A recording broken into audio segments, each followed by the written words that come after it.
There's an interesting new report out in Newsweek about how President Trump is trying to go around John Kelly. Well, that's very interesting.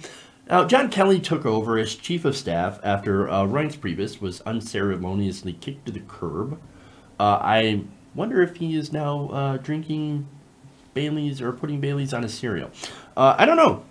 If I were him, that's probably what I would do.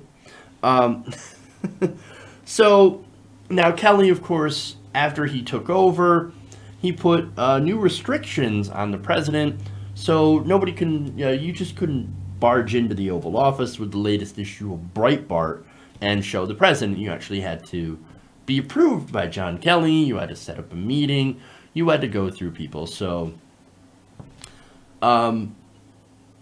big change to how they were running the White House after John Kelly. Now, Kelly was also there to try to apparently temper the president. That, of course, did not do any good, as we saw. And later on, we found out that John Kelly was a lot like President Trump in the fact that they both are terrible people. They both hate Muslims, and they both hate refugees, and they both want a lot of similar policies. And, of course, John Kelly jumped in and started being political, which completely damaged any credibility that he had. So, disastrous, right? Now, that said, the report is interesting because even though they agree on so much and they like each other, Trump is still trying to do an end run around John Kelly. Amazing. Look, it doesn't matter if you're his ally or not. He's going to get his way. He's still going to find a way to do things his way and go around him. So, and this is how. According to staffers, after assigning his aides to tasks in his living quarters, he tells them to keep his demands from John Kelly, according to several people with knowledge of the interactions, telling the Wall Street Journal in a new report published on Sunday. According to the report, Kelly has brought some order at the White House by telling staffers there to stop patching through calls from Trump friends outside the administration who want to influence the president.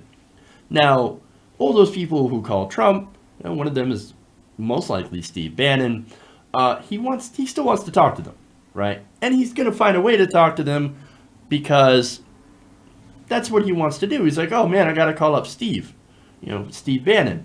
I got to talk to him. I got to call up my friends and tell them what's going on. And of course, they'll use that access to be like, hey, Trump, guess what? We should really focus on shutting out the refugees. You should really get mad at those NFL players that are kneeling. Oh, okay, Mr. Bannon. Sure thing.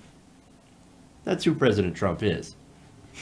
He's almost like an empty suit, but I think the only thing there is just rage and stupidity. So, but anyway, now back to the report. Kelly can only keep tabs on Trump during working hours, and the president has often gone rogue when left alone. He's like a baby. You can't leave him alone for 5 seconds or else he gets into something. I wouldn't be surprised to see him try to stick a fork in a light socket. We got to baby-proof the Oval Office. Oh, how sad. Now, although Kelly tells aides to stop putting through calls from Trump's friend outside the administration who are trying to influence him, the president makes unscheduled and unapproved calls to his confidants outside the White House so Kelly can't monitor them, according to the report. So here's a possible example of how this happened. Now, remember the 3 anti-Muslim videos, which were, at least one of them was debunked as completely false, that he retweeted, that were posted by a British far-right nationalist movement, right? So he tweets these out, and everybody flips out, freaks out. Well, he was likely influenced by some of the alt-right that were saying, hey, check out these videos, man. You're not going to believe this. You want to tweet these out. Okay. Another example is, okay, you just look at his Twitter at 3 a.m. or 6 a.m. Odds are he's tweeted something terrible within those time frames. In fact, some of the worst tweets always come in between those times or on the weekends. Okay. So that's just an example of people influencing him. Or even like Fox and Friends. You don't even have to call him up. You could just go on Fox and Friends and then you'll be able to influence him. It's a pattern. Whenever they do a story on Fox and Friends, 5 minutes to, an hour later, he tweets something almost exactly the same as one of the hosts had said. So, now, that's of course not the only avenues that they can use. They don't have to just call him up or do something on Fox and Friends. They could also just call up Melania. In fact, one source told the Wall Street Journal, if I don't want to wait 24 hours for a call from the president, getting to Melania is much easier. Now, of course, a spokeswoman for Melania says, no, fake news. No, nobody can call up Melania and then influence Trump that way.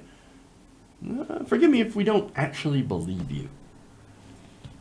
I actually think it's very likely this is what's going on. We know that President Trump loves to do things his own way. He doesn't let anything stop him.